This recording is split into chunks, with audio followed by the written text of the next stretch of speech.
Hey there, welcome to Tips and Tricks. Today we will go over the new sticky features. Sometimes you don't want a plain old static header. In this video, you will learn how to make your header stand out more with some animations. Now it's possible to determine how the sticky features behave when users scroll.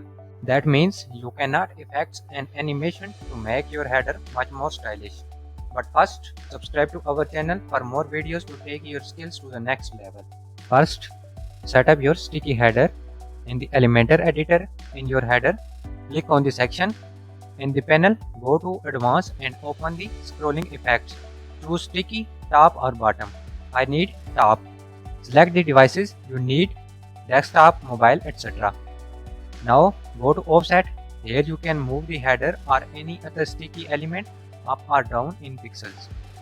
The offset effect lets you determine when the effect or changes will occur according to the scrolling distance and pixels. Let's set it to 100 pixels, but you won't see anything yet. First you need to add CSS. In the CSS tab, we will add a new CSS class that affects the Elementor sticky. The class name is effects. So let's add some CSS here. I will add a background color with 0.5 opacity. Now don't freak out.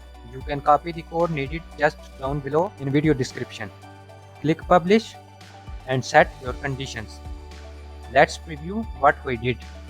Looking good, but we will also add a cool animation to it. So the menu bar will scale down a bit when we scroll. Back to our code. Here let's add a min height of 80 pixels to our effect CSS class. And again, don't panic, you can find the CSS code in the video description below. Update and let's check it out. This is amazing, so try it out. Engage your visitors more by adding effects to your sticky elements.